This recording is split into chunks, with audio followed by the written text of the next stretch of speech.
Okay. Good morning, members. For the purposes of this recording, my name is Stephen Griffiths, the Interim Scrutiny Officer.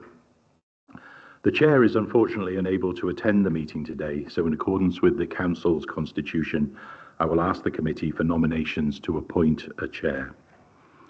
I have been advised that any member of the committee can be nominated as Chair for a one-off meeting. If there is more than one nomination, it will go to a vote, and all members of the committee present will have a vote. Please can I therefore ask for nominations from the committee for a Chair for today's meeting. Councillor Griffiths. I nominate Councillor Blundell, please.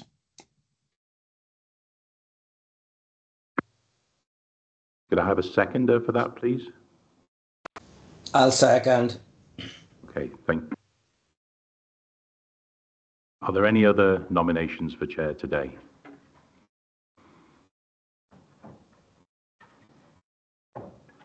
Okay. Councillor Blundell, if you'd like to take the chair, thank you.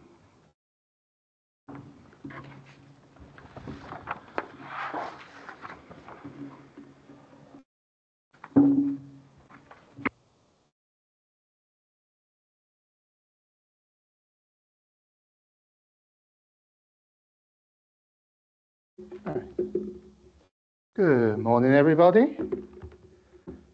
It's a beautiful day to scrutinise. Right. Let's start off, shall we? Okay. Can I welcome all members and officers to this meeting of Corporate Overview and Scrutiny Committee, which has been convened as a hybrid meeting. The meeting is being recorded and will be available via the Council's website to be viewed as soon as possible following the meeting. The meeting agenda pack can also be viewed on the Council's website. Everyone participating in the meeting will be attending either in the Council chamber or from remote locations. Should I, as Chair, experience any technical difficulties during the meeting, I don't know if he's here, but Councillor Pennell Thomas has been already nominated, will step in and take over as Chair in my absence. Members attending remotely must keep their cameras on for the duration of the meeting. However, all attendees should keep their microphones off until invited to speak. So, see everyone's happy faces coming up on my screen now. Fabulous. Members and officers can indicate they want to speak by pressing the hands up icon. In the event of any vote, the scrutiny officer will call out the names of the members who will then cast their vote. I will now proceed to the agenda. Fabulous. So we have apologies for absence. We already have Councillor Freya Bledsoe, and we all wish her a speedy recovery. That's Stephen? Yes, we've also had apologies from Councillor Elaine Winstanley and Councillor Ross Pennell Thomas. And we've been advised that Councillor Alex Olberini-Williams will join us later in the meeting. Thank you. Fabulous. Thank you. I can see a couple of hands up. So, Councillor Martin Jones. Yes, thank you, Chair. Can I please forewarn the committee that I will have to leave at about 11:20 this morning. I've got an opportunity to meet with Network Rail to discuss the current closure of the cycle path in the Garrow Valley. So I'm going to have to leave you at about 11:20, 11:25.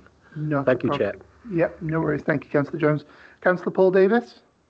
Yeah, morning, Chair. Thank you very much. I have to leave the meeting at roughly 12:30, Chair. I got to go up to Royal Glamorgan Hospital this afternoon, unfortunately.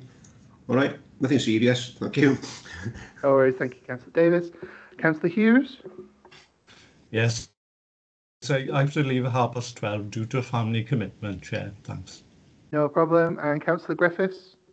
I'd just like to express some concern, actually, Chair, about the absences. We have only one member of the committee who is present, who is currently present. Maybe some will appear later. That is not from the leading group of Labour, and I think this is concerning, considering the matters actually to be discussed are fundamental to our well-being as a council, given it's the budget and the outcome.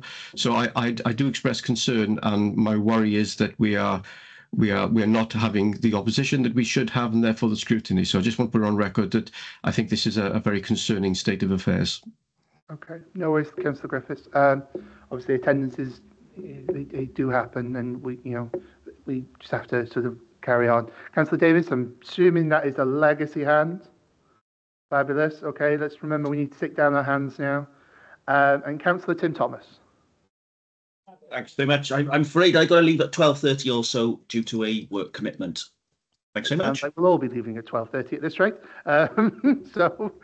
We'll kick on then. We'll try and get as much progress as we physically can. Okay, everyone. Now we all know what time everyone's leaving. Let's kick on with declarations of interest. Do any members or officers have any declarations of interest before we kick on? No? Fabulous. Okay, so the approval of minutes. We need to, can I have a mover and a seconder for the minutes from the 25th of July? Move. Second. Thank you, Simon. Thank you, Richard. And can I have a mover and a seconder for the minutes from the 9th of September? Don't all rush at once. I think I was there. I'll move them. Can I have a seconder? I'll second it if I was there. Thank you, Councillor Granville. Okie dokie then. Now that's all been settled, we will go to the Cumtaff Morgannwg Public Service Board, or PSB. Hang on a minute. Point of order there, Chair. Point of order there, Chair. I'll second it if I was there. Has he not read the minutes then?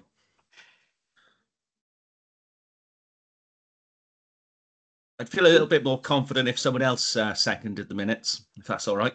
Okay, thank you, Councillor Thomas. We'll move on from that now. As I said, we will go to the. I'm not going to read out that entire thing again. The Joint Overview and Scrutiny Committee. Only 2 seconds.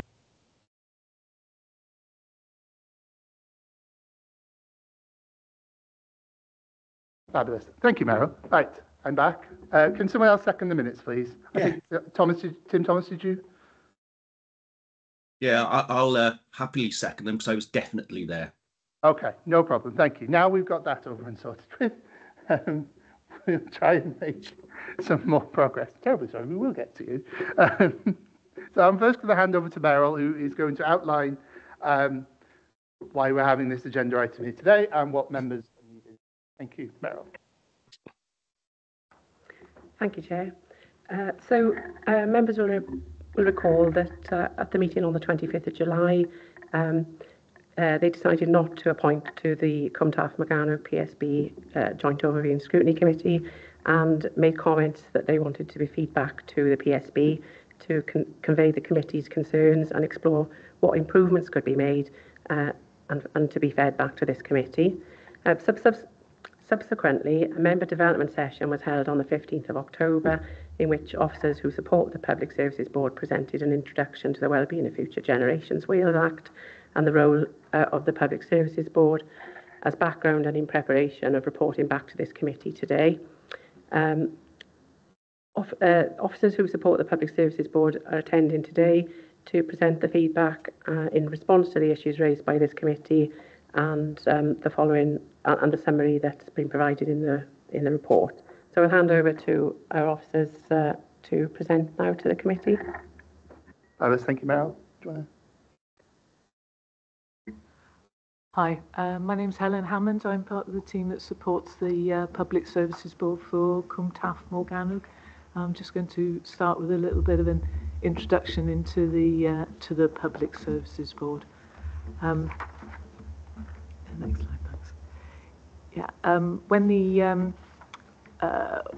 the change of the health board boundaries was agreed, it was seemed very sensible to consider how to bring the existing Cumtaff and Bridgend Public Services Boards together, and they started working on how to develop that.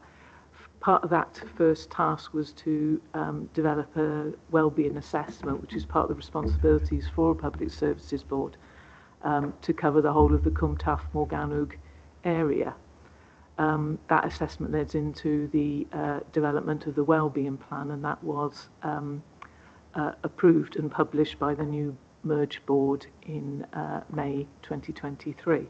So this is the establishment of Cumtaff Morgannwg Public Services Board, and this is our first year.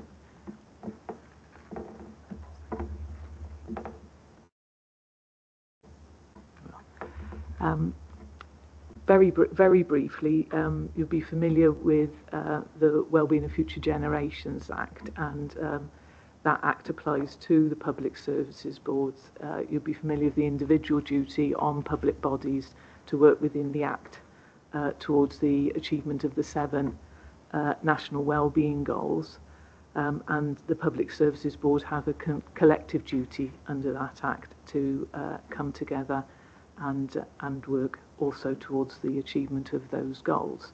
The Act also sets out the ways of working of the Public Services Board and of public bodies under the Act. And this is the Sustainable Development Principle, and explains how we should work together to collaborate, to integrate, to involve our communities, to take a long-term view, and to consider prevention. So that's the architecture of the Act, and that provides us with the background for the way that the Public Services Board works. The Act requires of the Public Services Boards that we prepare and publish an assessment of wellbeing in our area, to prepare then a wellbeing plan and work together to achieve the objectives within that plan and report annually on that progress.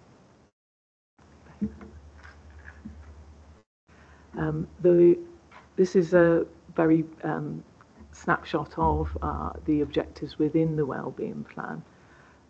It's got an overarching theme to have a more equal Cwmtaf Morgannwg, recognising that there's fantastic things in the area, but not everybody has equal opportunity to get the benefit. The two objectives there: healthy local neighbourhoods, which include actions around feeling connected, living in healthy places, being safe in our communities, and having the things that we need for our well-being in our communities. And the second objective is sustainable and resilient local neighbourhoods, and that's about protecting and using our natural resources for well-being, to promote active travel, reduce the way we use waste, and work together on climate change, and recognise the risk of climate change in the future to our communities. Alongside the 5 ways of working enshrined within the Act, the PSB has 5 specific commitments about the way that it will work. It will ensure we involve and have citizens' voice in the way that we work, recognise the importance of the role of our organisations as anchor institutions in the communities, and capitalise on that opportunity, to recognise that well-being is about local delivery, but also having regional governance and linking into national frameworks as well. And it's about making sure that we have the intelligence and information, and that we share that collectively to have a good understanding of well-being to underpin the work that we do together. And also to think about well-being in a whole, I think using tools like systems thinking and developing the way that we work on our outcomes.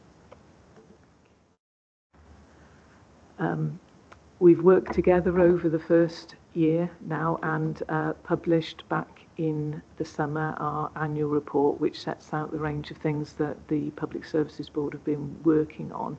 And this screen there is a little bit of a snapshot there, and shows how the different aspects of and areas of work that we've been working on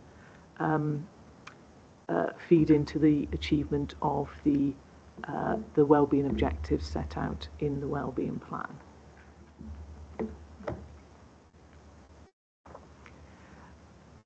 When the PSB was first came together, they made a commitment to, at the end of the first year, to review how that first year had gone, reflect on what had worked well, what hadn't worked quite so well, what we would like to change. We used as a guide the journey tracker that Future Generations Commissioners officers have provided us, and that helped us to guide us through discussions with the board, and through that reflection on those areas of activity there. You have in your papers some more detail about the review, the points that came through in there. So I won't go through into all of those aspects there, but just to highlight a few key points there. Under people and culture, we thought it was important that we do more to map the priorities across organisations and identify where we can integrate our ways of working more effectively, and have clearer routes for emerging issues to be brought forward by Public Services Board members, and also take the opportunity to involve the specialists that we have in our organisations to support the work of the Public Services Board.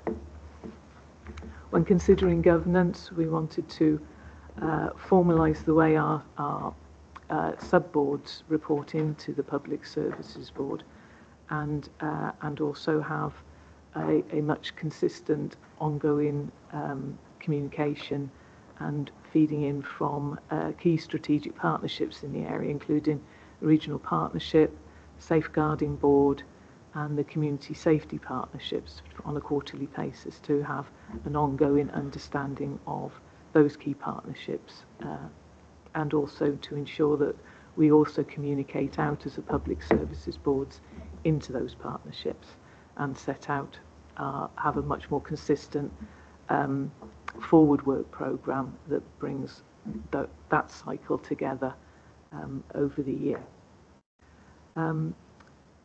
In line with our commitment, we want to continue to work on improving the way that we work with communities. We've had support from the Co-Production Network of Wales over the last year, and we'll continue to have that benefit of them working with us in the team on our Young Voices project and the establishment of an engagement group to look at ways that we can get take better opportunities to work together on engagement and get common benefit from community engagement, and avoid duplication there. And looking at the process and mechanisms that underpin the way the board works there, we were working on a data dashboard that will take forward the wellbeing assessment that we undertook, and bring that forward into a dashboard and have that a regularly updated position on our website, and make sure that we have those outcomes, those measurable outcomes within that and through the framework of the work of the Public Services Board. And we want to continue to build on the work with our Overview and Scrutiny Committee across the Cwmtaf Morgannwg area. I'll hand over to Kirsty now to take us on looking into the future. Diolch, Helen. I'm Kirsty Williams. I'm the Community Safety and Partnership Manager for Bridgend County Borough Council. I'll be covering the rest of the presentation. Helen has covered the role of the board and the journey to date that we've gone on as Cwmtaf Morgannwg. Looking forward, we're keen to build on these strong foundations. In year 2, as you can see on the screen, there's a brief summary there of the points we want to take forward. Members will have seen the forward work programme in the papers from September's PSB. This will help the PSB, us as officers, and Scrutiny to understand the roadmap for the PSB, while still allowing space, as Helen mentioned, for responding to emerging issues. Helen also touched upon integration across Cwmtaf Morgannwg. We are very closely aligned now to the now regionalised Community Safety Partnership for Cwmtaf Morgannwg, and are working to better work with the regional partnership, understanding where there are opportunities for collaboration and integration, maximising the resources that we have in the region, and try to avoid duplication wherever possible. The key to this will be working with our Joint Overview and Scrutiny Committee.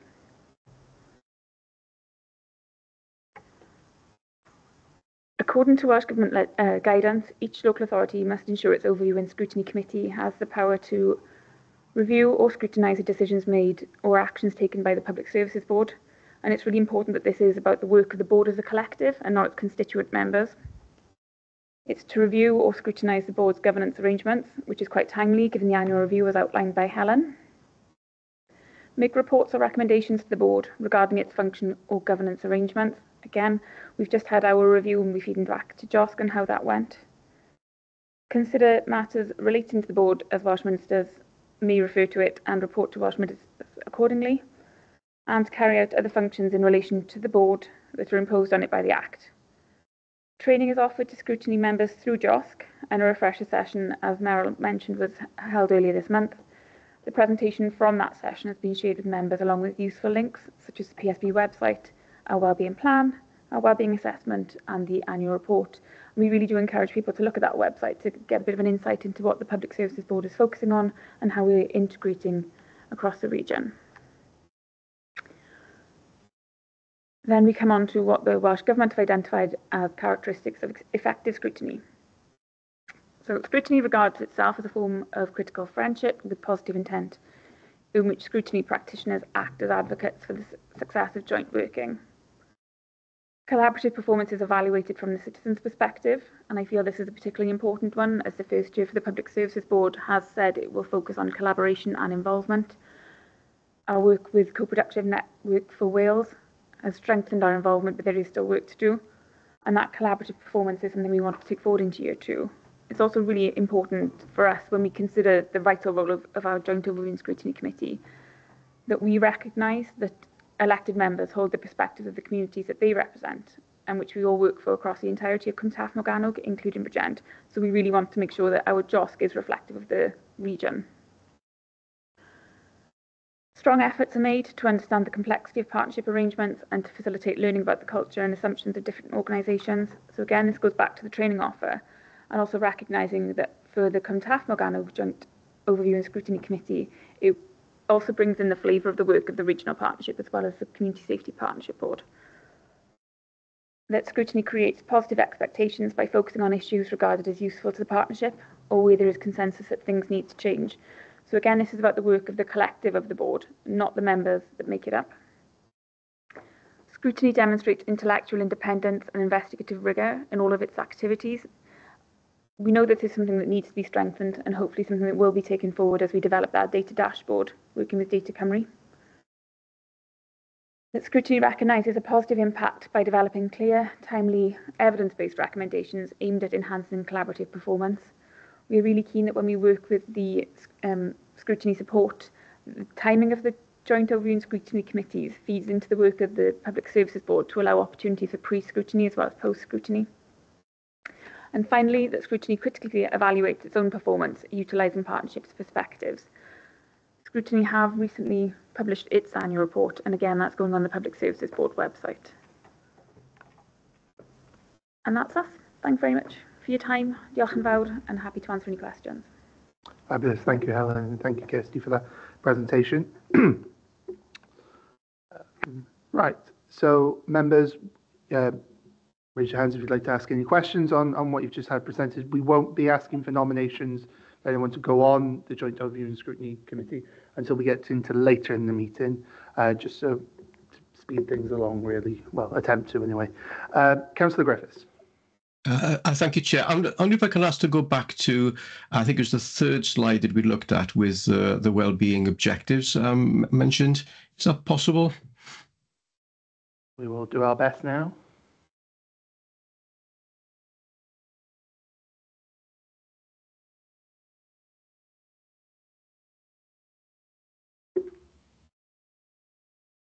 I think it was the third slide, if I recall correctly.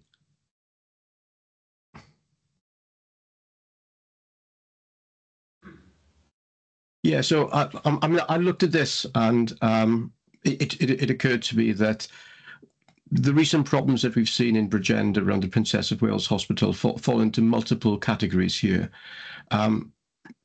We have a major issue at Princess of Wales where we have lost our local maternity and many other wards are affected, with services being significantly impacted due to what, at least from an outsider at the moment, looks like a mismanagement of maintenance of the building over a long period of time. That clearly impacts both the equality of service that is given across the whole of the board area, but it also impacts cohesive communities. It's also relevant for a resilient community, with a resilient community obviously requiring the health support in the locality, rather than having to travel the almost 3 hours by public transport to the alternative maternity wards in Prince Charles Hospital. So I think, as this is really about scrutiny, my request would really be about whether we can refocus the scrutiny into the provision of the quality of service across the entire region. And I also reference here the lack of, I think they call step-down beds in the Bridgend area, where these are substantially supported in the other borough, but not in Bridgend. I think all of these things are worthy of a deep scrutiny, and so I would ask whether it is possible for us to push these onto the agenda for a joint scrutiny on a PSP. And I think we have noted the lack of interest, but I think for those topics, and that would actually engender much stronger interest and involvement from local councillors in Bridgend if the PSP felt it was able to deal with those lack of equality and resilience in the borough. Thanks for that, Councillor Griffiths. Are you happy to sort of take that back as something? I don't really think it's more of a question to ask, more to answer, more just a plea really from Councillor Griffiths and others to sort of take that forward onto the forward work programme of the JOSC and the PSP. I don't know if you have any comments. Either one of you, don't have to, obviously. Kirsty? Thank you for the question. I think in recognising the journey that the board has been on, we now allow space at the beginning of each meeting to discuss new and emerging topics, and I'd be very surprised if this didn't come through as something there. Having said that, being mindful, as mentioned in the presentation, this is about the collective work of the board, so I think there'll be a balancing act there of what is the collective responsibility to address the concerns you rightly raised, versus does that sit possibly with the health board itself or even with the regional partnership in terms of step-down beds. So it's about understanding who's best placed maybe to take it forward and take ownership of that problem and how to address it. But as I mentioned, I'd be very surprised if it wasn't mentioned in December's PSB. Okay, thank you for that, Kirsty. Councillor Thomas, Tim Thomas. Thank you, Chair. I've got a similar line of questioning, although it doesn't relate to the Princess of Wales Hospital, that is. I'm aware that the Public Services Ombudsman has written a public interest report on the Health Board, and some of the things it appears we're trying to achieve here were pretty fundamental errors in that case. I don't actually know where the complainant is from within the Health Board region, but it related to the care of her mother, and even the fact that the Health Board failed to do any acknowledgement to the Public Service Ombudsman. So I'm just wondering, really, given that these aims are pretty fundamental to that complaint, what has the Health Board learnt from that experience, and what have they put in place to make sure that doesn't happen again? And will this bit of work on a collaborative effort reconcile those failures? Thank you, Councillor Thomas. I'm just going to bring Meryl in for a second. Meryl? Thank you, Chair. So obviously there's a number of points being raised this morning, sort of some of them quite contentious and pressing, but I don't think this is really the place to raise them with these officers. These officers are here to respond from the PSB to the concerns that the members have raised previously, and I think Meryl. Sorry. They're saying they're going to do these things as part of this plan, and I've just pointed out systematic failures as a precedent. So I think it's very fundamental. I take your point, but what I'm saying about is process here today. We're talking about hospital issues, but perhaps regional partnership board issues that are not taken forward by the Public Services Board. The Public Services Board takes forward issues that each of the partners are all involved in. that's my understanding. So I think to ask the officers here today to take these points forward is probably not the right route. We do have somebody from Cwmtaf, do we not? No, we just have Helen from the PSB who support the PSB board. There isn't. Apologies, I misheard that then. Okay, so, no problem. So if I could just explain, it may not be public knowledge, it may not be well known that the chair of the PSB has stood down because of other commitments. Otherwise, he would have been here today to answer some of your questions and feedback also. And there is, they're looking to appoint a new replacement. So I should explain that. And also, as I said, some of these issues are health board centric and not necessarily picked up by the PSB because not all partners are involved. So I think it's perhaps not an appropriate questioning for the officers who've come to respond to the queries raised in the 24th of July meeting. Thanks. No, thank you for that, Meryl. And I think after yesterday's presentation from the health board, I think what was pertinent, especially in other group conversations, is that there are further questions members want to ask of the health board. And I know the leader extended the offer to have the health board come again to full council, or at least to SOC 2, so that members can have those raised concerns. I have further concerns about other parts of the health board that weren't pertinent to yesterday's discussion. So I think we need to, I think that just emphasises the fact that the health board needs to come back to full council, but that's not a matter for this item or really for us. It's a matter for the chief exec and the leader and Kelly when they set out the cabinet and when they set out the full council agenda. So I will move on then to Councillor Amanda Williams. Thank you very much, Chair. Firstly, apologies, I was late joining the meeting. I hope you did get my apologies. I had sent them to the previous chair and to the scrutiny officers when the agenda was first published to say I would be 10 minutes late and I wouldn't be able to make the pre-meet. With regards to this report, I read it and I'm still it hasn't changed my opinion. I'm still thinking, what is the purpose? Because some of these slides we've seen today are saying that we are to scrutinise decisions that have already been made. Now, we've had our own review of scrutiny in this local authority, and we've all agreed that it is best to scrutinise before something happens.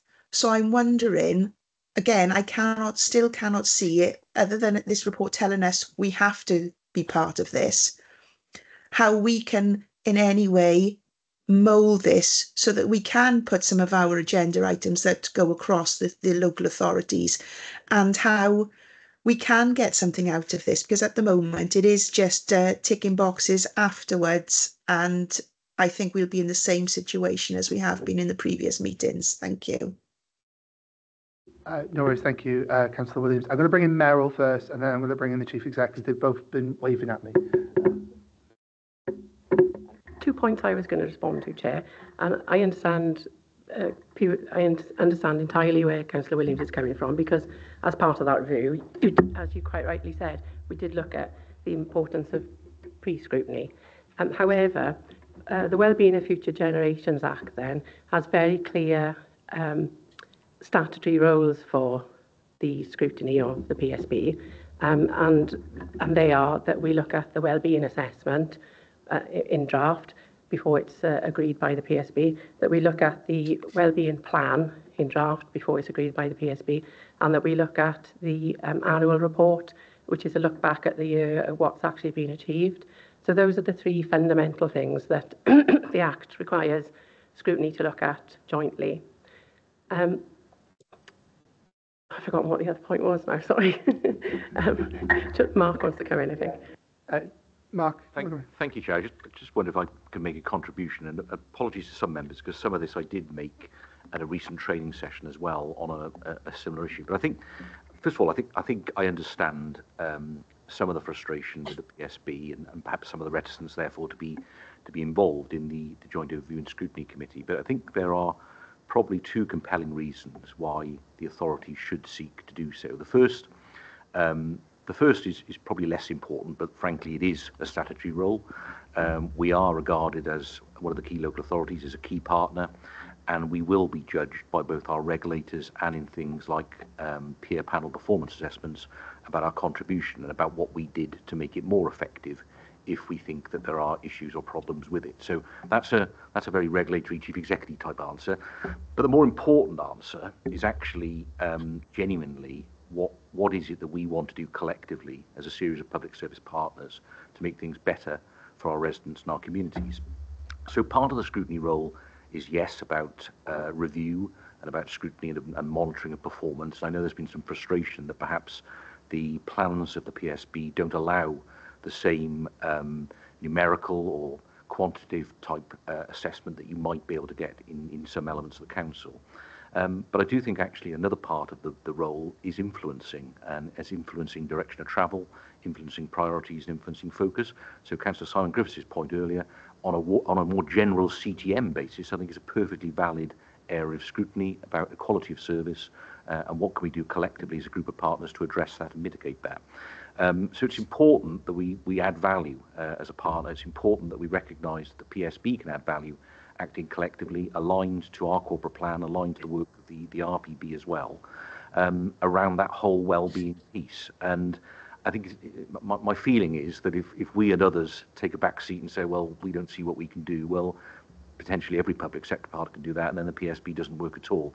And I don't think that ends well. So I do think that there is a proactive role for us in terms of determining the kind of things that we think would be most important, the kind of things that we think should focus on, and things that we think can add value on by working collectively. And I know I would say that, wouldn't I? But I do think there's a risk at saying, well, we're not going to participate or we're not going to be part of it. I think we've got to have a really strong go at trying to improve it, recognising that it isn't perfect at the moment. I think we all say that. But it is relatively new. We're trying to work on a CTM footprint. And I do think that the kind of things that were suggested earlier are genuinely legitimate things that we could bring forward, and you could bring forward as a scrutiny committee and say, well, these are the things we'd like you to look at. Okay, thank you for that, Meryl. Meryl's remembered her other points. So Meryl. Sorry, and just to say that one key thing that's in the presentation from our colleagues today is that the PSB has set its forward work programme, which is something that the JOSC has called for a number of times. So in response to the comments fed back, there is a PSB forward work programme now. And again, following on what Chief Executive has said, we would urge members to join, to nominate them to the panel, because we have to be engaged in order to influence that agenda. So we'll deal with that later in the recommendations and conclusions, but it's just to bring that point in now. Sorry, thank you. Thank you for that, Meryl. Thank you for that, Mark. Don't forget to lower your hand, Mark. So I'll move on then to Councillor Gary Haynes. Thank you, Chair. I've listened with interest to everything that's been said. And I understand, there's some question about scrutiny, etc. But I think the thing that we need to remember, I guess, is that the final customer for the work of the PSB and for this council is the residents. Okay, and I'd like to understand a little bit more about the impact of the work of the PSB on residents and how you intend to measure that. It's great you're talking to councillors, etc., but we're not, we're a very small sample of the final customer here. The final customer is the ordinary residents of the borough, in our case, in Bridgend. And if we're to understand and scrutinise the work of the PSB correctly and broadly, then we need to have good data, and we need to have a good understanding, at least, of what are the concerns of ordinary residents, what is the impact of your work, and that surely must be the means by which we go forward and influence, in the words of the previous speaker, the direction of travel. I don't understand from everything that I've seen here that interrelationship between the PSB and ordinary residents and the feedback mechanisms and the understanding.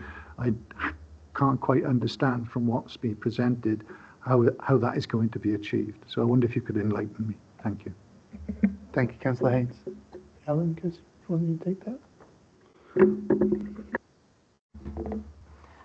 I think that's a really important point about measurement, and that was definitely something which came through in the review that Public Service Board members wanted to build in much more closely into the way that they were. I know only touched on it very briefly in my presentation there,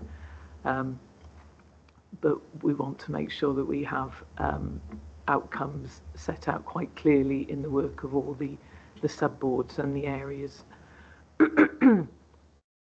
Excuse me. In the sub-boards and the areas of activity that we've set out there in the wellbeing plan, and that's something that we want to develop, and so that we'll have much clearer, measurable outcomes in there. I think which will help us then to be a lot clearer about the impact of the work that we've been doing there. Fabulous, thank you for that. Could I add some further points? Yeah, of course you can, go ahead. Just building on what Helen said, involvement is obviously one of the ways of working set up under the Act, and I think it's fair to say that the PSB isn't necessarily resourced to do that involvement and that conversation work directly. So what we are looking to do is maximise existing mechanisms. So where we've got the regional partnership that have dedicated resource for that, making sure that when they're engaging with their residents, that information is going far and wide. So we're trying to overcome consultation fatigue and asking the same person again and again what matters to you. When they give their answer, that is fed out to every person and everybody in an organisation that's in a position to influence and change their frustrations potentially. So it's about how we better use what we already know, and then constantly checking, is this the right thing, going back and having that conversation again. And it runs from things like within Bridgend, we run conversation tables with the Community Safety Partnership and an officer from the Public Services Board, going out into bus stations and just saying, you know, what are the challenges you're seeing in your community, what matters to you, but how do we then use that information? And that is something I think we want to get better at being challenged on, and something we would really welcome Joint Overview and Scrutiny Committee to take a lead on. Thanks. Fabulous. Thank you for that. Okay, don't forget to lower your hand, Councillor Haynes. Have we got any other questions? No? Oh, Councillor Granville. Just for clarity, Chair, is Merthyr now going to engage with this board or not? Or are they still not going to attend?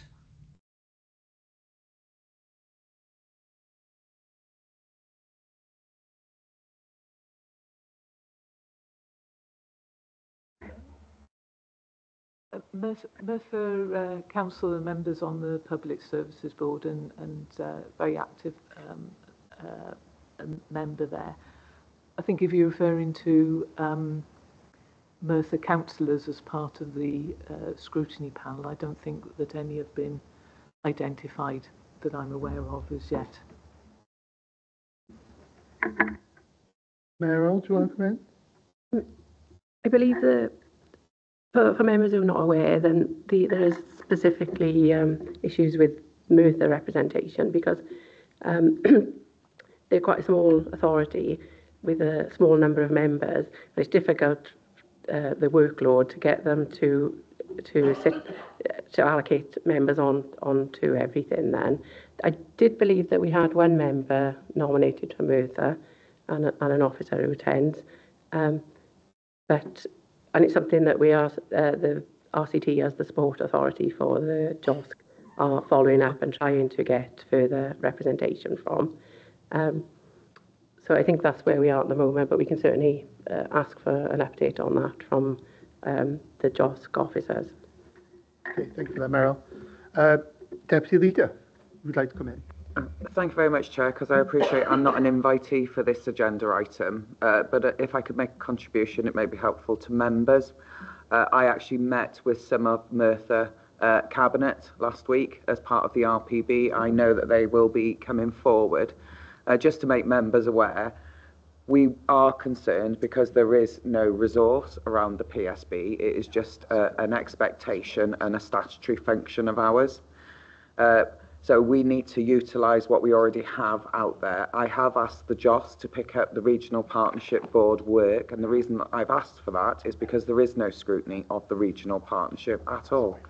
So even though we have the PSB and it's scrutinised to death of nothing, actually part of the work is what are we already doing out there? How can we put it together? Let's not reproduce stuff that we're already doing. So I've asked the JOS to scrutinise the regional partnership because we're actually the partnership with all the funding arrangements in the region, is what I want to say.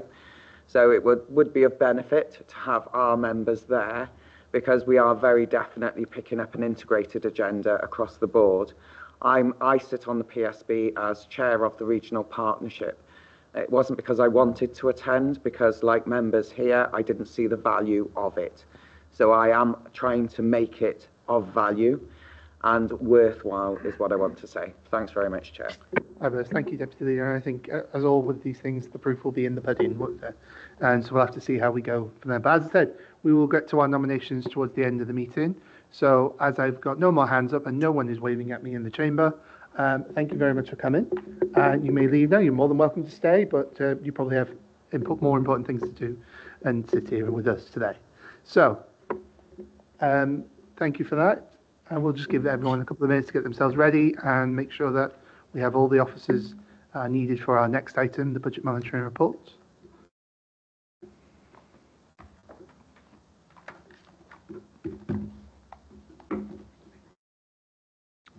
Thank you very much, all.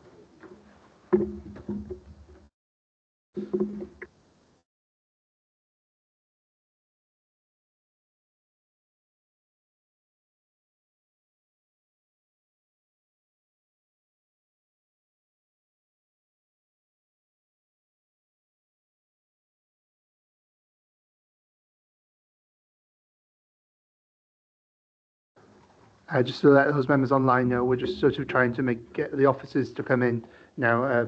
Some are waiting in the lobby, some are somewhere else. So obviously, just give us a couple of minutes to sort ourselves out. But here we are.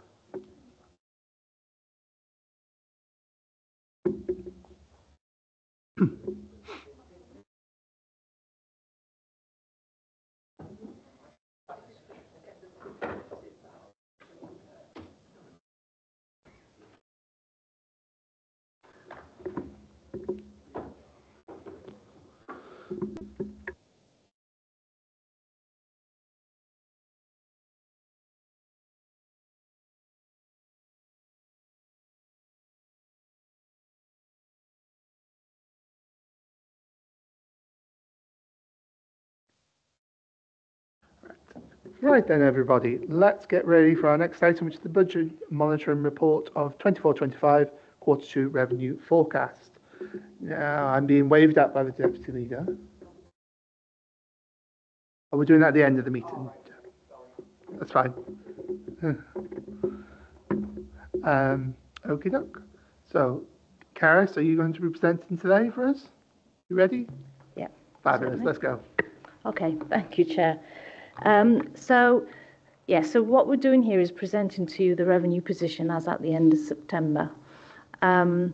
Just to remind you that the approved budget for the year, the net budget for the year is £360 million, and our outturn for our projected outturn currently is shown for you in Table 1 of this morning's report. The table outlines a projected net overspend of £6.8 million, which is made up of a net overspend on directorate budgets of 8.8 and then a net underspend of 2 million on the council-wide budgets. This is an improvement since the quarter 1 projections were done when we were actually projecting at that point a 9.2 million overspend. Just very briefly, Chair, the main financial pressures remain in social services and wellbeing, home to school transport, and in housing and homelessness. But reports in all of these areas have been brought through Cabinet recently with the planned changes to those services. I know you only want a brief overview, so that's probably what I would want to say, really. There's a lot of detail in that report, and I suppose we're all here this morning to take any questions that you may have on that. So I would just take you to the recommendations where we're asking you to consider the projected year-end position. Fabulous. Thank you, Karis. Opening up first before we take questions, does the Chief Exec Leader or Cabinet Member for Finance want to say anything before we crack on? Leader, do you want to say anything? Thank you, Chair. And yes, it's open to members of the committee to ask any questions. This is across the whole council. But just to the first page of the report, it's comforting in some ways that we are progressing with making work on reducing the overspend, but ultimately it's still a projected overspend. So in that respect, that's not good. But I would like to make it clear that a lot of work is going on behind the scenes, and I accept that social services have got pressures there and demands that can't predict, but there is work going on there that is bringing down the overspend, but it's still an overspend. So there's still work to do. And as I mentioned at Cabinet this week, it's down to each Chief Officer with the relevant Cabinet members to live within a cash-limited budget, however difficult that is. And if they can't do that, they need to be given us options at which services we need to look at future to reducing or possibly even removing. But it is a difficult time, but we are going the right direction. Thank you. Fabulous, thank you, Peter. Okie doke then. What, just for officers are aware, the way we're going to sort of try and structure today's report is we're going to start with the cover report and deal with the ongoing financial pressures of the big three that we've talked about: social services, home school transport, and housing and homelessness. So members, obviously put your hand up. We'll try and do this in some sort of structure and order, and we'll no doubt get lost in the middle, but we'll get there. So going on the social services and wellbeing budget, does anyone have any questions on that ongoing pressure there that we've seen? I know hands are up, so just give them a second if they want to take them down. No? Okay. Councillor Griffiths, you're up. So mine were actually on the whole report and the cover as well. Is that okay to ask on those? I'm confused about the process now. Yeah, and ask you question. Well, we've got only a few members with their hands up. Go ahead, Simon. Okay, so I want to thank officers actually for presenting the report, because I think it does represent a pretty clear view of the situation, and I'm very pleased that you've come at an early stage to present this. I think it does, as you say, look like a thorough. It's not a good picture generally, however, it is an improving picture from as the leader mentioned, and I do want to thank officers for making those efforts to bring that projected end of year number down by of 2 something million. I guess I've got two real questions here, which is the first one is, do we expect that to fall further in the next 2 quarters, so that we end up with a lower number than we have today, or do we expect it to remain relatively flat in terms of our projection? And the second question then is, assuming that it's not going to go to a zero position, where will the extra money actually come from? Do we have sufficient funds in reserves to be able to cover that? Because my understanding is that we were already very close to using up our council fund last year. So 2 questions there, if I may, Chair. Yeah, no problem. Thank you, Councillor Griffiths. Caris? Thank you, Councillor Griffiths, for your questions. I think, as you said, it is an improving position now at Q2. My honest answer to you is, yes, we would hope that spend will come down further now as we go through. There are changes being made in many of the key services, actually. As I said, we've been to Cabinet in recent months about some of those changes. And I think you'll still see the benefit of that coming through in later months. I'm sure Claire would say the same for her service. You've mentioned homelessness, which sits with me, and we would certainly be expecting that spend to come down further as we go through the year. I always have to caveat, though, of course, we don't know what might hit us between now and the end of March.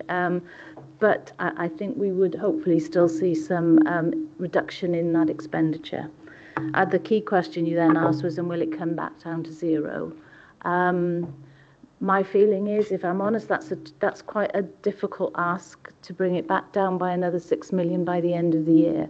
All I can tell you is that everybody's trying very hard to do that, and are looking at changes that we can even make now to bring those savings in, or to look at alternatives where we're struggling to find the savings.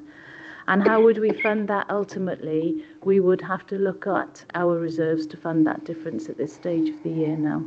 As I said, officers have been asked to look at alternative ways of bringing that spend down during the year, and we're all doing that and trying to do that and bring things in this year.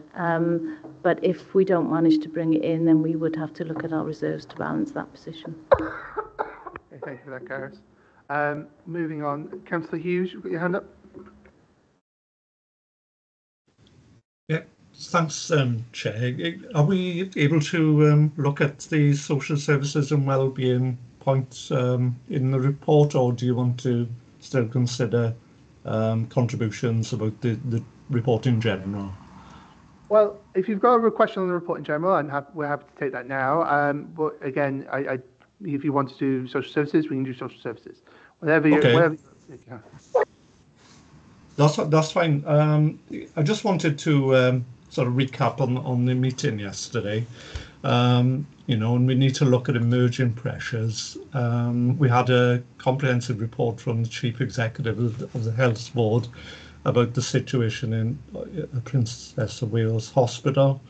And I think it was sort of touched on during the presentation in some of the questions that there are going to be knock-on effects for our services, in particular those who are employed within social services who work alongside our health colleagues.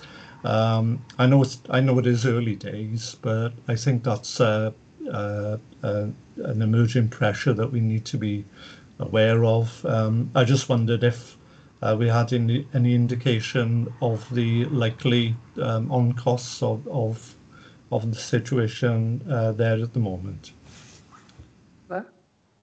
Yeah, thank you very much for the question, Councillor Hughes. As you say, it is relatively early days, and we will be monitoring this very closely and reporting through into Cabinet and into scrutiny as appropriate. I'd say probably there are two key areas we need to keep a very close eye on. The first one is around our workforce. So, as described by the Chief Exec of the Health Board yesterday, you know, people who would otherwise have been in Princess of Wales are now, you know, being accommodated from a health perspective across the CTM estate as far away as Treorchy. That obviously adds to travel time. It obviously also puts increasing pressure on our workforce. So where we had been looking to bring agency down, and agency are only in that team covering vacancies. They're not over and above establishment. I don't think we're in the position to do that in the short term, given the issues in the hospital and going into the winter period.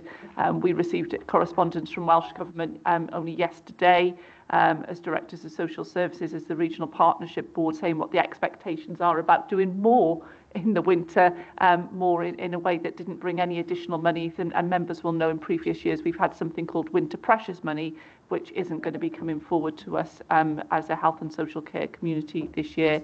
The second area, and happy to take a detailed report into either overview and scrutiny 2 or into this scrutiny as appropriate, that we're seeing particular pressures is around top-up fees.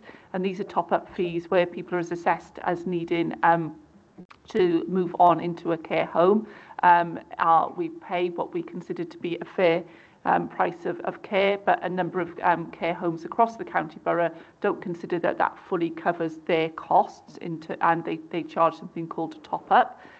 In regulation, if all avenues have been exhausted in terms of individuals and families paying that top-up, Welsh Government regulation requires that top-up to be paid by local authorities, and that is an increasing pressure area for us.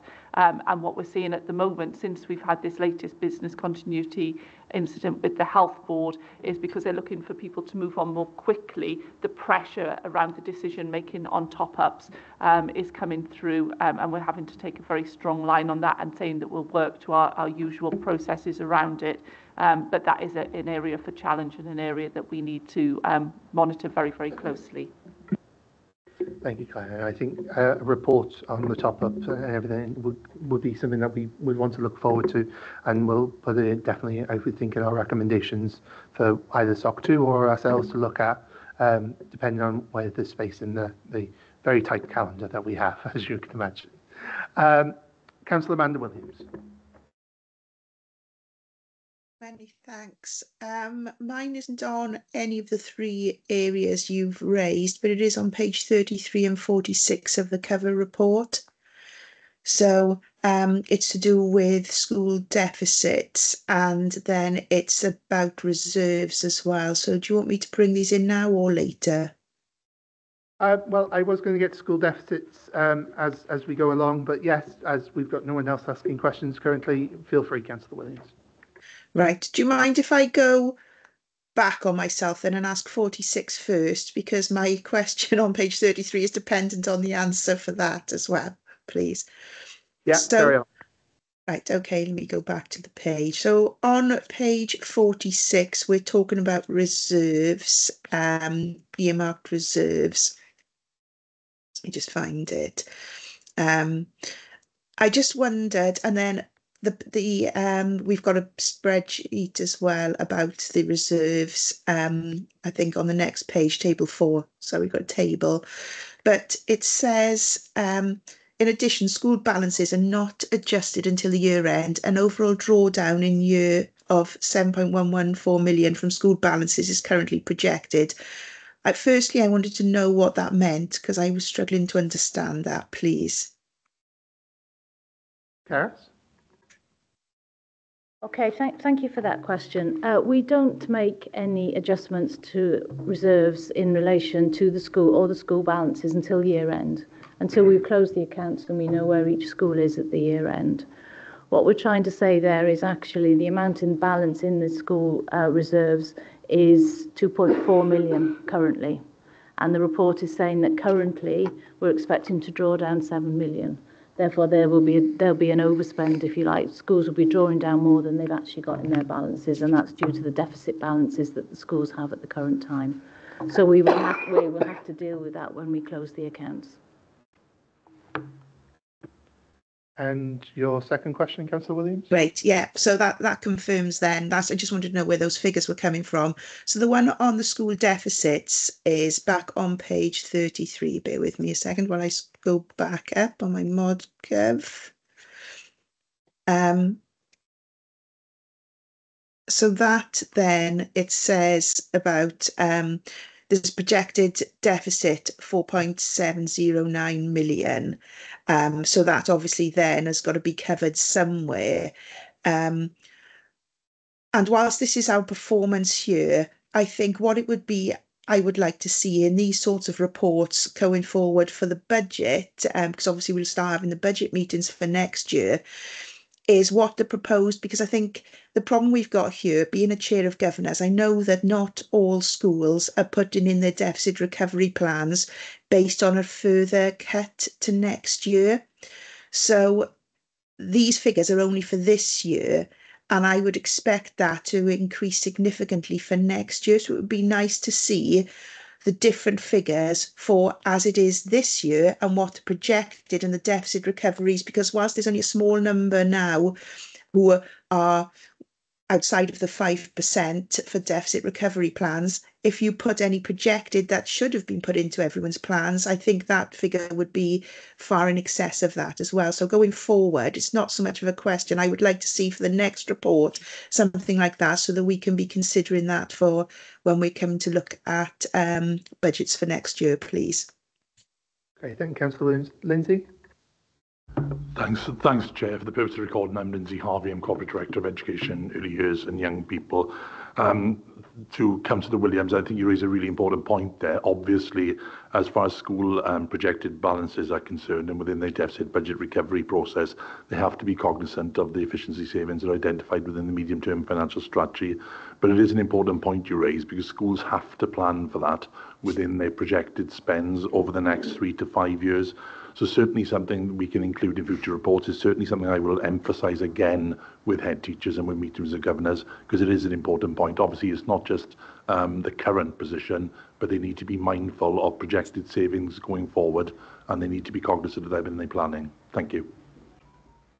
Thank you for that. And I'll obviously no doubt come up for the school budget forum and stuff like that. No problem at all. All right then. I have asked for questions on social services, and no one's put up. Anyone have any sort of comments on homeschool transport? I know obviously there's a new policy come forward, and obviously we're not going to reopen that. That's already been through scrutiny, and I'd probably have to leave. So, Councillor Hugh David, you have your hand up.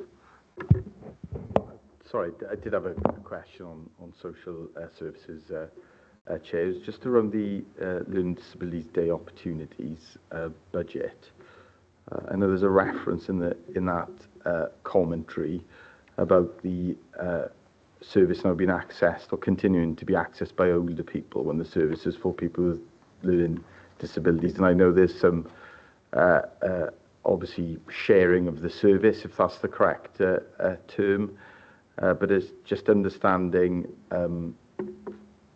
if that service has to be accessed by those older people, is there an alternative to that?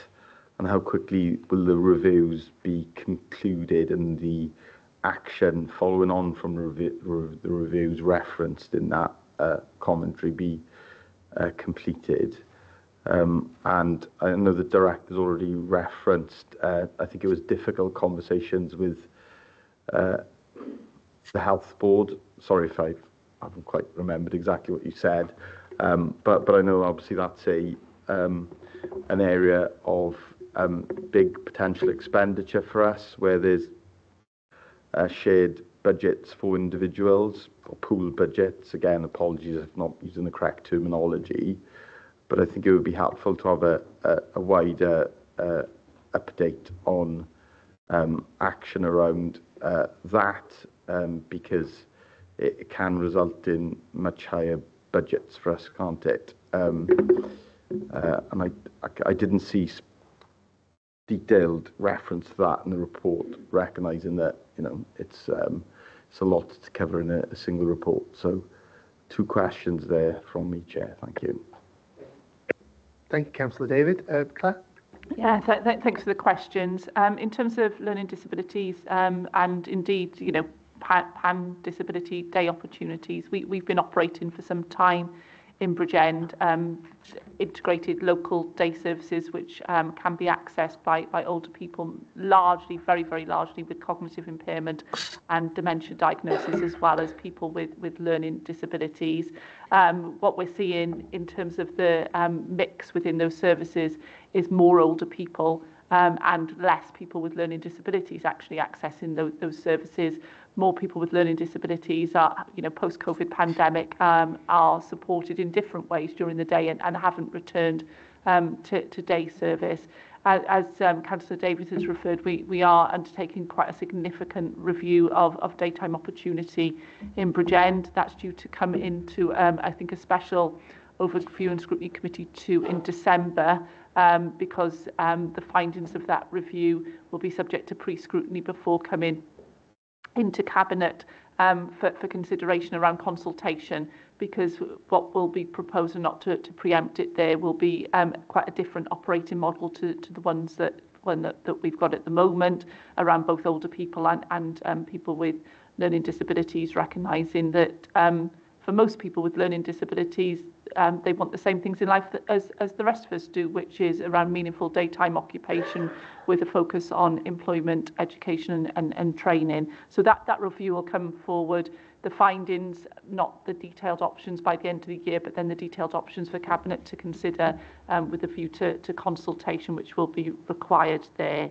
In terms of joint working with health, what we have in learning disabilities and mental health, and to a larger and to a lesser extent in for other client groups, we have quite a significant number of people who access joint funding between ourselves and the health board. I guess the custom and practice in Bridgend has been for there to be quite significant numbers where there's 50-50 in terms of those funding splits, rather than getting into quite detailed negotiations around different splits in terms of funding where there are joint responsibilities around individuals. We are looking at that, and we're looking at whether that is the best outcome in terms of individuals being supported predominantly. We're particularly doing work, and our staff have recently had additional training around continuing healthcare and how to support those individuals and families to access continuing healthcare if that is their right, and care coordination is best led by health services. But similarly, what you'll note in terms of some of the narrative where there's been small numbers but high cost additional placements, we've seen people step down in terms of long stay hospital institutions, just small numbers but big financial implications, and those long stay hospital stays for people with learning disabilities and mental health would be 100% health funded. The right thing for those individuals to step down, but it does then come with costs to the local authority, and that's where we're seeing where we've done a lot of work, which members will be aware of through our commissioning for complex need, about right sizing and commissioning the right level of support for individuals when we've got even very small numbers of individuals stepping down from being 100% health funded. That has a very significant impact on our local authority budgets. Thank you for that, Claire. Okay, then. Following on from that, then, I say we'll try and follow on the big three. Home to school transport, obviously, new strategy in place now, got new policy in place going forward for next year. So, Lindsay, can you sort of maybe give us some bits, as hands aren't going up, say that hopefully we are starting to bring that budget down? Thanks, Chair, and thank you for referencing, obviously, the changes to the policy. As members will surely appreciate it, it's been a very, very difficult decision, this one. And obviously, we consulted the public heavily on it and took on board not just public opinion, but also a range of impact assessments before Cabinet decided on that decision going forward from September 25. Just to capture really some of the key elements of the narrative in the report, you will see that this is still a significant pressure on the council budget. This is in line with the pressure being faced by all local authorities across the UK, and certainly has been over the last 4 to 5 years. It's a very volatile market, as I'm sure members will be aware. There's been significant global issues that have impacted upon the cost of running home to school transport, not least the price of fuel over the last number of years. One of the challenges that we are facing, of course, is the availability of transport. That is a significant issue. So again, that affects obviously the supply within the contracts. There are some positive moves. You can see from the narrative there that we have looked at a different way of tendering for contracts, and this hopefully will increase the savings going forward. So what we have seen there is due to the cap that we put in place for some of the providers through tender, this has resulted in a significant cost saving to the local authority, which is positive. In addition to that, one of the results of the change in policy from next year, we're hoping will be a significant saving with regard to the overall package for home to school transport. And of course, as the Cabinet member has already given the commitment, we will monitor this very carefully with regard to any impact on the public going forward. Thank you, Chair. Thank you, Lindsay. Councillor David, you've got your hand up.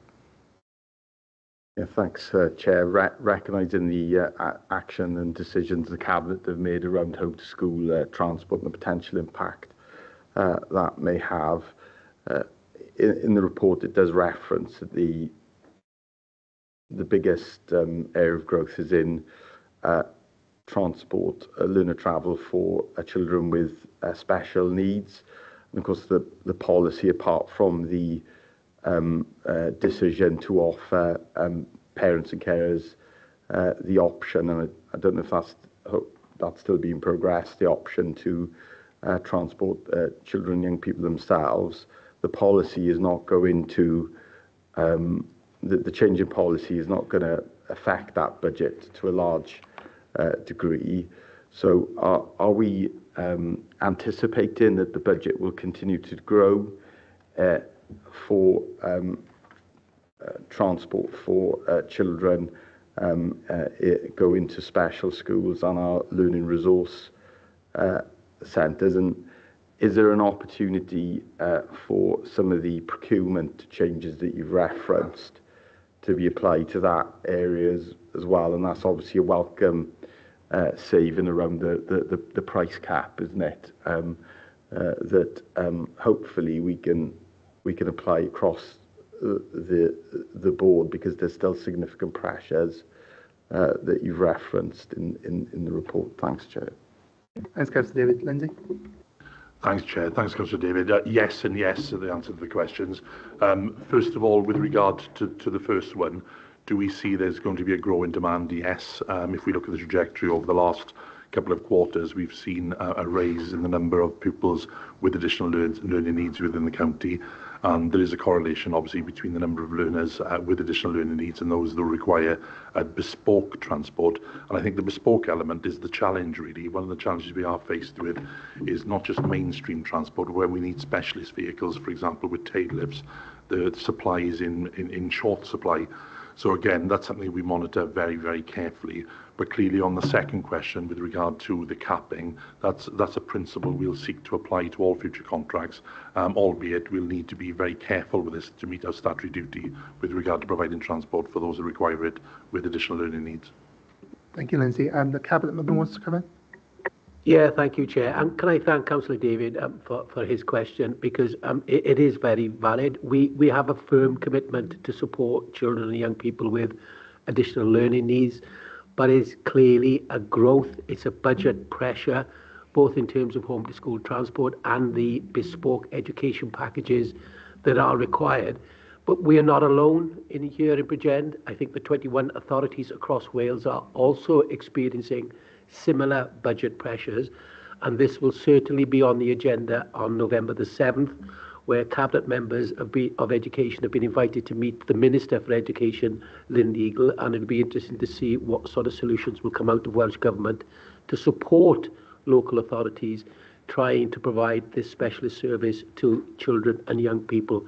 And let's not forget that when the ALN legislation came out, it was initially sold on the basis that this would be cost neutral to local authorities, but it's far from being cost neutral. Thank you, Chair.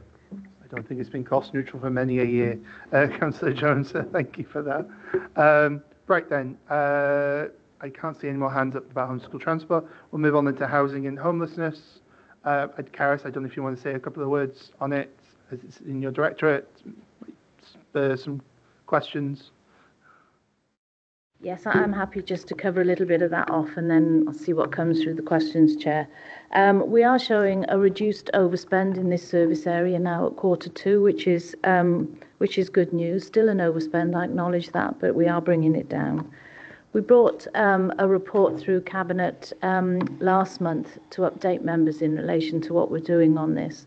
You may remember that earlier in the year we had approval to start to purchase some houses in multiple occupation. And that work, as that report outlines in September, that work is progressing. And in fact, we sought approval to purchase more. The rationale behind that is actually it's moving us away from our dependency on the tourism sector, where we were paying quite high rates for the accommodation that we were using, but we were also using hotels. So this is more about just bringing the money down. For the individuals concerned, their accommodation is a lot better if they're in a self-contained unit where they have their own room and shared facilities, rather than in a hotel where they only had the hotel room. It does have a financial benefit for us, and I think that's what we're starting to see now coming through on the revenue account. And now that we have the authority to do more of this, we will be bringing more online with a view of making the services better for people, but also ultimately for us bringing down the costs. You'll also see in there we've done some work about increasing the income that we're also getting from those people who are in our accommodation, and that's shown as a positive in our account as well.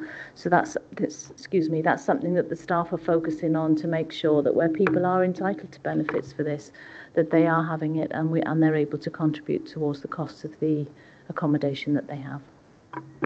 Thank you, Karis. Okay, Councillor Martin Hughes. Yes, thanks, Chair. If I could raise 2 points. The first one is what Karis was explaining about the HMO purchase. I think I'd be interested to find out just a little bit more about it. How we're progressing. It certainly makes sense financially to take this approach, and it's encouraging to see the progress that's been made.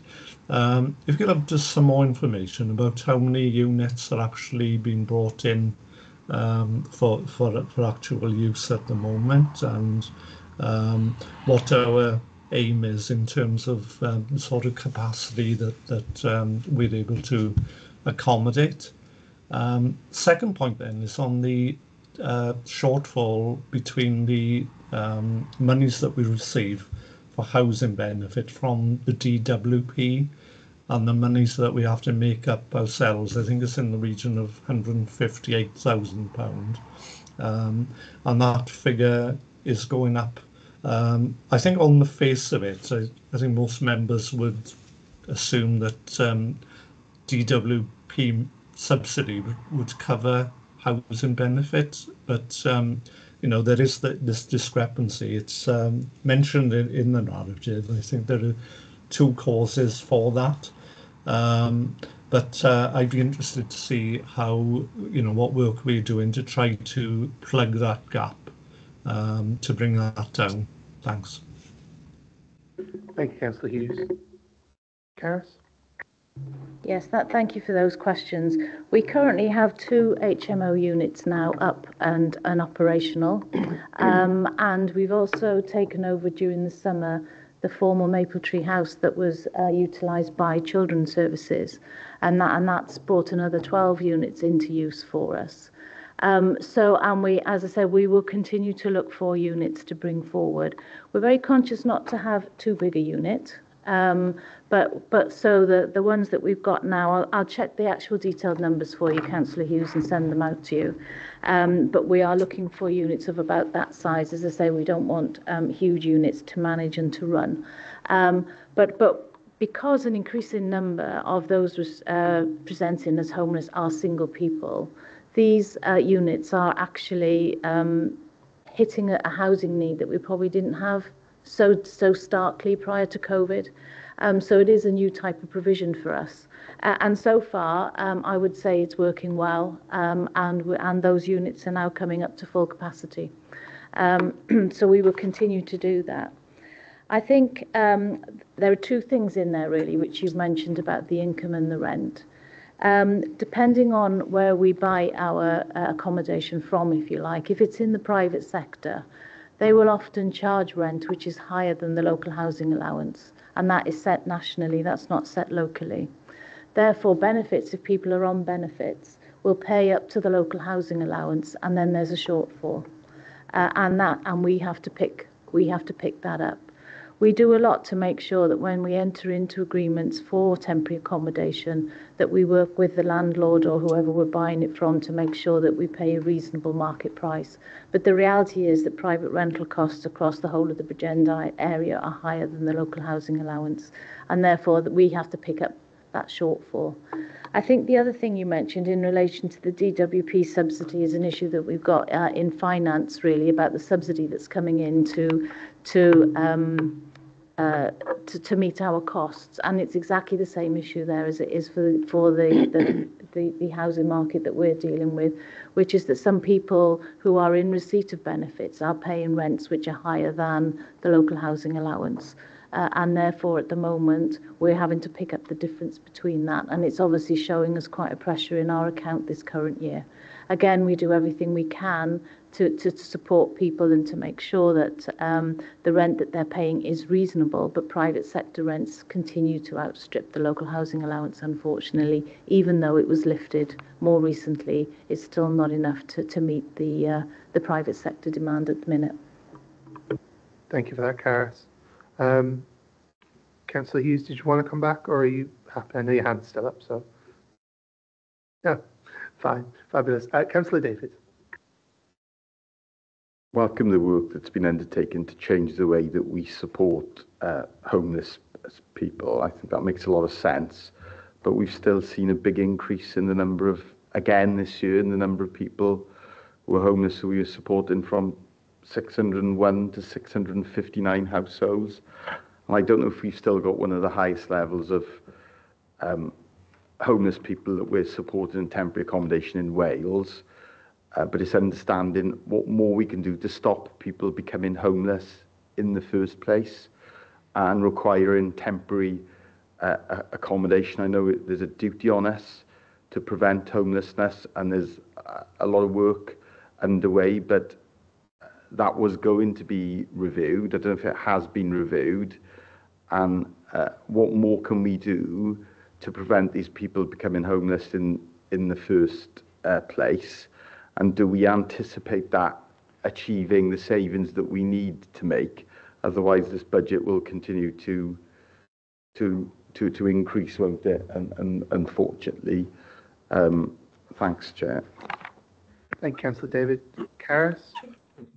Yes, thank you for that. There are a number of issues in there, really.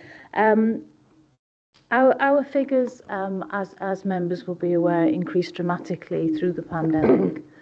They have dropped a little bit this year, so we're now supporting about 260 households. That's lower than we were at the peak, but I have to say that seems to have plateaued out.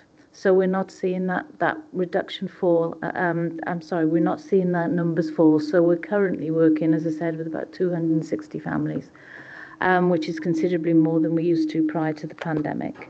With regards to our figures elsewhere, I don't have those to hand. I could certainly get them for you. But I think members will be aware that homelessness is an issue that all local authorities across Wales are dealing with. So this is certainly not a unique issue for us here in Bridgend. We do have funding from Welsh Government through the supported housing grant stream, which is considerable, nearly £8 million this year. And that's around services to support people who are having difficulty with their housing. And it's also about giving advice and to support people to try and prevent them becoming homeless. Of course, and we do review how we spend that money to try and make sure that it impacts as much as it can. I think, I think the other issue that we all need to be cognizant of is that during the pandemic, Welsh Government changed the legislation in relation to our duties as a local authority. And prior to the pandemic, we had a duty to support people and try and give them options with regards to not being homeless. Now we have a duty to accept people as homeless, and that's what's having a huge impact on our numbers and why they maintain that. And the legislation in relation to housing has remained the same. It hasn't changed since the pandemic has come to an end. So our duty is to provide people with accommodation when they present as homeless. Obviously, we do as much work as we can to prevent that. But the legislation is what it is, really, and we do everything we can. Fabulous. Thank you for that, Gareth. Deb, you wanted to come in? Yes, please, Chair. Thank you very much. I think it's worth noting the additional supportive needs of these residents as well. And we're having to provide a supportive, integrated health and social care arrangement, possibly mental health. And that all has an impact on the way we deliver our services as well. We are seeing more and more complex homelessness cases now, and I just think it's worth making that point. Thanks very much. Yeah, thank you very much, Deb. Councillor Farr, did you want to come in? Yes, thank you, Chair. I think it was also to mention that we do work with the sector. We do give them grants to work with people who could potentially be becoming homeless, to stop them from becoming homeless. So we try and work with them before they actually arrive at our door. So we do give a large amount of grant funding to them as well. Thank you, Chair. Thank you very much, Councillor Farr, for that. Councillor Tim Thomas. Yeah, thanks, Chair. Just briefly and simply to say, just the way this debate's gone for this item, I would like to retrospectively declare a personal interest, conflict of interest, that is, due to employment reasons and by the fact that I responded to the Welsh Government's white paper on homelessness, the consultation. Thanks, Chair. No problem. We'll make sure they're recorded and then you can be sent the paperwork to fill out as well. But that's perfectly fine. Thank you, Councillor Thomas. These declarations of interest come up whenever and always, I always find. Councillor David, you've got your hand back up. You want to come back? Apologies, Chair. I just wanted clarity about the figures that the Chief Officer was using, and maybe they're different data sets, but in the report at 3.18, it does reference there being 659 households between April 2023 and March 2024, and I'd always understood it to be of that quantum and rising indeed. So it's just being clear about that because obviously it's quite a significant difference, and it might be just different data. Thanks, Chair. No problem. Thank you, Councillor David. Gareth? Yeah, no, thank you. That's a very valid question. I mean, the numbers change all of the time. What we're currently seeing is an average of about 260 households that we're supporting, but it does move, as you can imagine, from day to day. I suppose what I'm keen to stress, it has dropped from the peak that we had, which was much closer to the 290, 300. It has dropped from that, but it does seem to have plateaued out a bit now. Great, thank you. Happy with that, Councillor David? I could see you. I can't understand. Yeah, I don't really understand how that. I'll never. I don't normally ever question the chief officer's figures. Never, but maybe the different data. I'm just looking at the report in front of me, and perhaps a different data because it says in the report 601 to 659 households. So I don't understand what figures being used, or perhaps there's a different reference in the report, that's all. But I'm sure the chief officer could advise outside. Yeah, I think we'll go away and we'll get some clarity on those numbers, although the leader is now waving at me. Leader? Thank you, Chair. I don't know, I might be wrong, but are we talking two different things, not different things, households and individuals? Because some supported households might have 6 or 7 individuals in them. Yeah. Okay, I think what we'll go away from this is we'll go away and we'll write back to the committee with the clarity of individuals, households, and whatever other way we count people in this crazy world. Okay, so we will get further information on that. I can see Stephen typing away, so he's got that. Councillor David, do you want to lower your hand or do you want to come back in? That's all right. No, we'll move on then because I can't see anyone else raising their hand on homelessness or housing. To sort of the sustainability of this budget and obviously the sustainability of this institution as we move forward. You know, we've talked about budget violence and technical adjustments, pay and price inflation, budget reduction proposals. Some are delayed, some are not being made achievable, and we're having alternatives coming in. And obviously there are overspends going forward. So I'm not really going to ask any officers to make any statement on that because it's in the report. But I just wondered if anyone's got any questions about that. Or about the stability of this council and sustainability, really, of this budget going forward. Councillor David. I think Councillor Griffiths asked a question earlier around the impact on the authority, because of course we're only considering today the revenue forecast, as well as revenue. We have capital expenditure. We know there's capital pressures on the authority. I know that's difficult to assess, but obviously if there's going to be a potential impact on reserves of the revenue overspend, forecast overspend, if there's going to be a potential impact of a capital programme overspend, there's the potential combined impact of that on the authority's expenditure, but I presume that would be picked up through the capital programme report. But I also wanted to ask as well, Chair, I know that the Cabinet and Corporate Management Board have taken a number of actions, started to take a number of actions last year to try and limit the overspend, and some of those were successful around non-essential recruitment, freeze on non-essential expenditure. I don't know if those measures are still in place, and if they are still in place, what impact do we think they've had in terms of reducing the overspend, and are there any other measures that are being considered to try and manage that overspend, recognising again that there's several streams of work that's been identified in the report to manage that. Thanks, Chair. Thank you, Councillor David. Karis?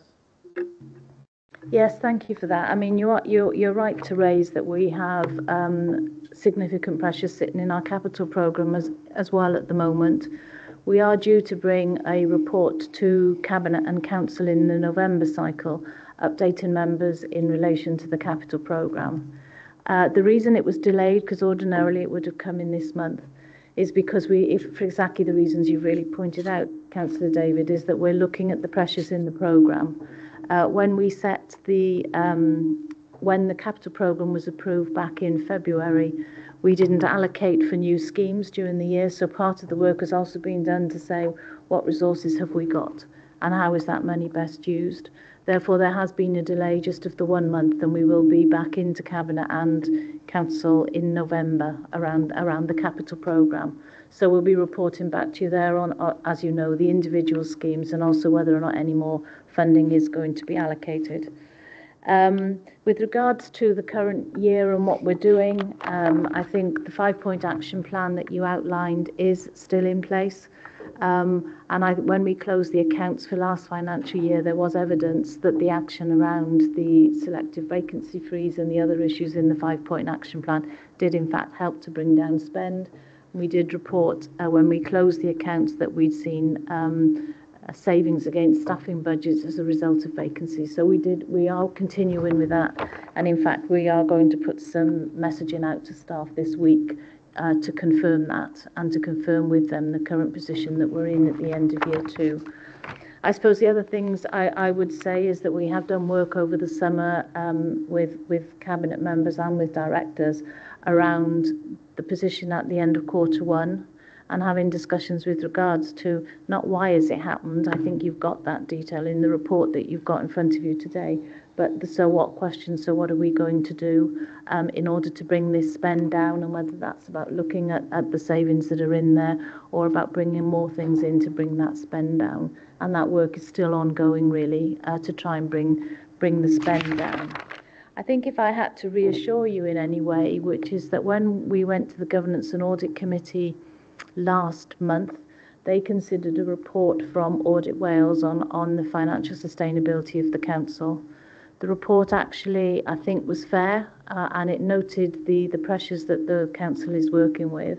It also noted the different ways that the council is trying to deal with that and the different items that we're putting in place to help monitor that budget, but also to make sure that people are aware of that budget.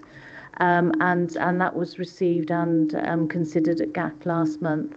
But there's no doubt that the financial pressures on the council are significant. And just to reassure you, I think work is being done at all levels to try and bring this spend back.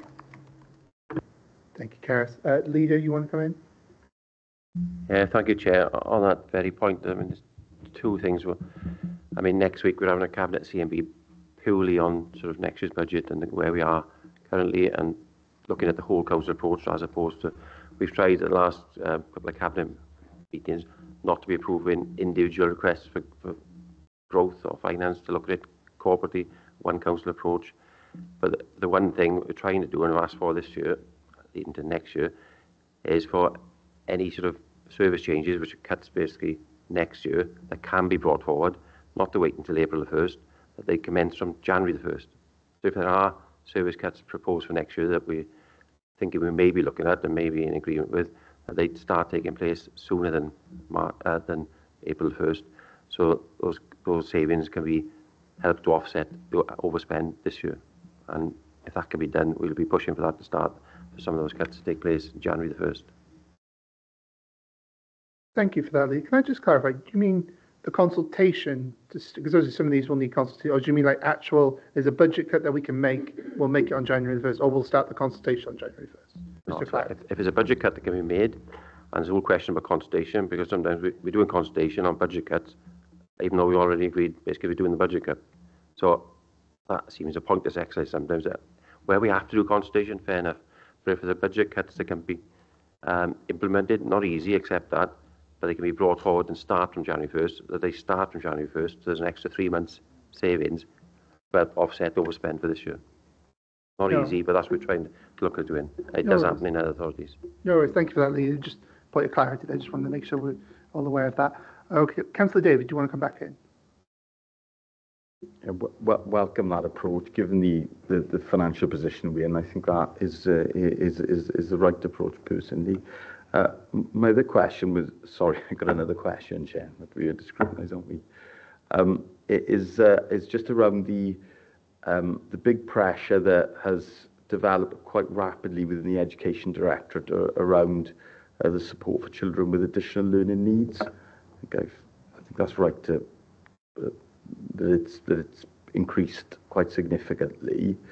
I wanted to ask if consideration would be given as part of the budget setting process around potentially, I don't know if the model does work, around investor saving perhaps new learning resource centres, because some of these children are receiving individual support, costly individual support, and possibly it would be more effective for some of those children to be in learning resource centres where the support is not one-to-one, but through a learning resource centre, and actually that education, the outcomes for those children is better because they'll have a specialist teacher supporting them, and 1 or 2 learning resource centres.